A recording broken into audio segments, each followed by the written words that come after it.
இன்னும் விஜயை விட சூப்பராக இருக்கான் பார்க்கறதுக்கு. அவ்வளோ நடிச்சான்னா ஹீரோவாக வரலான்னு வச்சிங்களேன். அவன் சொல்கிறான் சுறாவியே நாங்கள் 4 வாட்டி பார்த்தோம். இப்போ இந்த படம் ஜனநாயகன் வந்து கேசரி படத்துடைய பாதிப்பு இந்த ஜனநாயகனில் நிறையா இருக்குன்ற மாதிரி எல்லாரும் எடுத்து போட்டாங்க. உங்களுக்கு அறிவு இல்லைன்னா அதை பற்றி நீங்கள் யோசிக்காதீங்க, போய் பாருங்க, ஒன்றும் பிரச்சனை இல்லை. ஆனால் அதை எடுத்து போடுறான்ல அவனை வந்து நீங்கள் கேள்வி கேட்கறதுக்கு உங்களுக்கு ரைட்ஸே கிடையாதுன்ற அறிவு இவங்களுக்கு இல்லை. நான் சுறாவியா 4 வாட்டி பார்ப்பேன், நீயே இதை போட்டுட்டு இருக்க போடாதாங்கிறான். இது அவனுடைய கருத்து சுதந்திரம். அவன் போடுவான், அவனுக்கு தெரிஞ்சிருச்சு கேதரின்ற படத்தை தான் இவங்க ரீமேக் பண்ணியிருக்கிறாங்கன்றது தெரிஞ்சு போச்சு. அதை அவன் எடுத்து போடுறான்.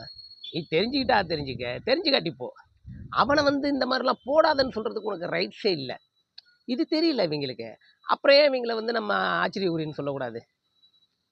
இப்படி தான் இருக்கிறாங்க இந்த விஜய் கட்சியில். ஏன்னா இப்போ போக தெரியும். இன்னும் அடுத்து